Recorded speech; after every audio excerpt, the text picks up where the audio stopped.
Hi everyone. According to Pew Research Center, nearly 63% of Americans acknowledge that they do not save enough money, and more than 11%, or sometimes 25%, spend more than they can afford. Difficulties with low saving rates are widely shared by all income households. Even those with a high income say that they don't save enough. The U.S. Commerce Department's Bureau of Economic Analysis has estimated that since April of 2005, the American public has been spending more money than it has earned after taxes, which is an unheard of development in the past half-century. I was recently married, and we've always shared our finances, but we have never done a family budget. With the way the economy is going, we decided we needed to know exactly where our money was going and if our savings were in the right place. We put together a budget, we opened a new savings account, and we started an IRA in each of our names. So today, I want to tell you what I have learned about setting up a budget, managing your money, and about some IRAs.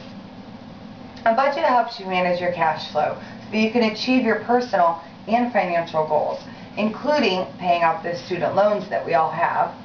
Statistics show that 65% of all people don't operate with a basic monthly budget, and that explains why so many people don't know where their money goes. Here's a sample budget that I put together using Microsoft Excel. It's very simple. You start off putting your actual income in, and then going from the most necessary items to the least.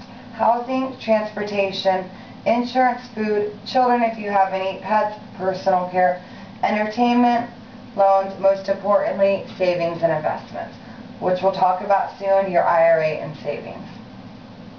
It'll tally it up for you and tell you what you're left over with. Savings accounts are one of the most popular ways of investing. Not only do they protect your money, the levels of high interest have risen a lot over the past few years. According to a site, Hello Dollar, you should treat savings like a bill. Pay yourself first. There are a couple of key elements to this strategy that are necessary to make it work. One is you need to treat your savings like a bill. You need to pay yourself regularly. And two, you need to know how much you can afford to save. That's where a budget comes in.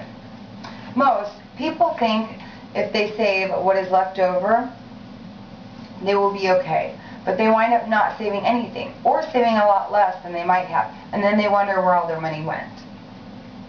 We are a perfect example for this, because before we had a budget, we saved very little, if any at all. Something we find useful in helping us from spending our savings is to keep a savings account in a bank where we do not have our primary checking account. Statistics show that 1/3 of adults had an unexpected expense in the past year that seriously set them back financially. Among this group, the highest expense is medical by 34%, car-related by 24%, and home and housing by 20%. So that is why it is good to have a savings account that is available immediately so that you are prepared for sudden expenses. There are too many types of banks and savings accounts to mention, so I suggest that you go on to yourbankguide.com and compare some and see what they have to offer. Personally, I like banking with Wachovia, and if you want to check out a new savings plan that is pretty interesting, it is called A Way to Save. You can find out about it on their website or in their bank. According to an article called Easy Money, A Click Away, in Newsweek 2007, reports that for convenience, speed, and a simple financial life, the best bank accounts are online.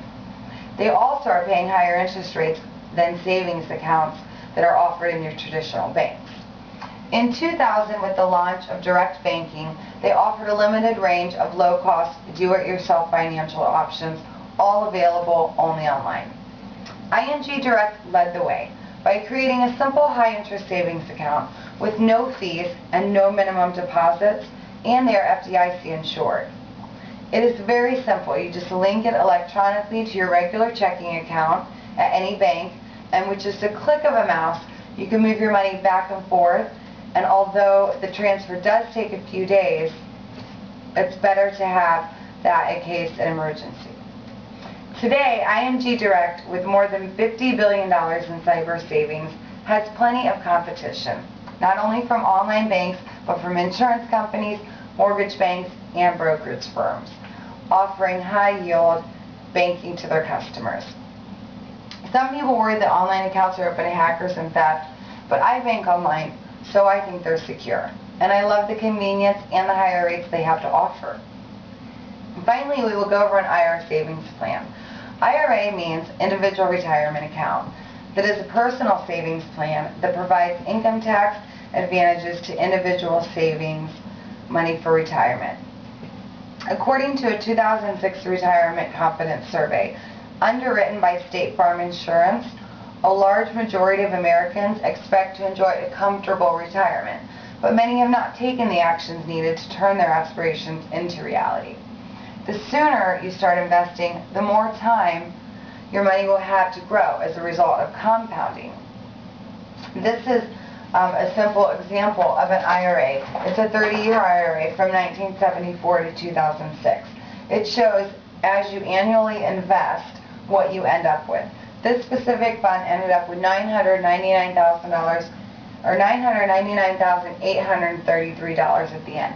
That is almost $1 million. That shows how important it is to have one. It works by investing money up to the amounts allowable under the tax law.